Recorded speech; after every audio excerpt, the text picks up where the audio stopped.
ఉన్న పదవులను పార్లమెంట్ సభ్యుడిగా దేశంలోనే అత్యధిక మెజారిటీతో గెలిచిన రావి నారాయణ రెడ్డి గారు ఎంపీగా ఎమ్మెల్యేగా పనిచేసి నాకు పదవులు వద్దు అని తృణప్రాయంగా భావించే ప్రజాక్షేత్రంలో ప్రజలకు ఆదర్శంగా నిలబడితే వారిని ఏమనాలి? వచ్చిన తెలంగాణ రాష్ట్రంలో పదవులన్నీ మీరే తీసుకుంటారు. వందల ఎకరాల ఫామ్ హౌజులు మీకే వచ్చే, టీవీలు మీకే వచ్చే, పేపర్లు మీకే వచ్చే, వేల కోట్ల రూపాయల వ్యాపారాలు మీకే వచ్చే, ఉన్న పదవులన్నీ మీరే పంచుకుంటారు, చేయాల్సిన తప్పులన్నీ మీరే చేస్తారు, పంచుకోవాల్సిన కాంట్రాక్టులన్నీ మీరు పంచుకున్నాక మీరెట్లా జాతిపిత అవుతారు, మీరెట్లా ఉద్యమకారుడు అవుతారో నాకు అర్థం కాలే.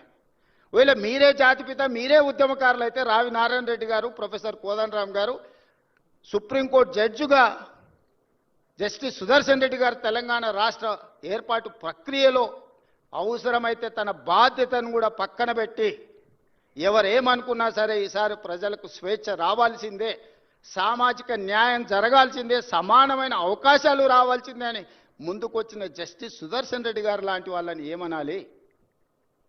దయచేసి ప్రజలు తిరస్కరించినప్పుడు అర్థం చేసుకోవాలి. ప్రజాక్షేత్రంలో మీరే స్వయంగా ఎమ్మెల్యేకి ఓడిపోయినప్పుడు, పార్లమెంటు ఎన్నికల్లో మీకు ప్రజలు ఒక్క సీటు కూడా ఇవ్వలేదన్నప్పుడు, ప్రజల తిరస్కరణకు మీరు గురైనరు. కానీ ప్రజలు ఓటేయక ప్రజలే తప్పు చేసిండ్రన్న ఆ నేరాన్ని ప్రజల మీద మోపడానికి ప్రయత్నం చేస్తే ఇదెక్కడి ప్రజాస్వామ్యము, ఇదెక్కడి జాతిపిత, ఇదెక్కడి ఉద్యమకారుడి ఆలోచన?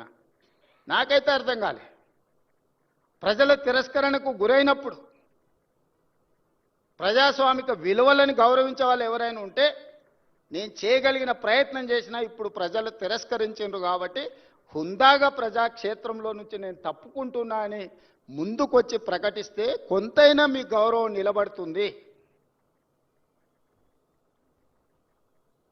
ప్రజాస్వామ్యంలో ప్రజాస్వామ్యానికి స్వేచ్ఛ ఉన్నది, క్రిమినల్ కాన్స్పిరసీకి స్వేచ్ఛ లేవు. డెమోక్రటిక్ ప్రాసెస్లో ప్రజాస్వామిక విలువలు ప్రజలు లేదా ప్రజాప్రతినిధులు స్వేచ్ఛగా ప్రజాస్వామ్య పరిమితికి లోబడి వారి అభిప్రాయాలను వ్యక్తపరచడానికి మాత్రమే స్వేచ్ఛ ఉంది తప్ప నేరాలు చేస్తాం, ఆ నేరాలను మీరు అడగొద్దు, మీరు విచారించొద్దు అనే స్వేచ్ఛ, క్రిమినల్ ఫ్రీడమ్ లేదు అని నేను భావిస్తున్నా. ఈ రెండిటికున్న చిన్న తేడాను తెలంగాణ సమాజం గమనించాలి.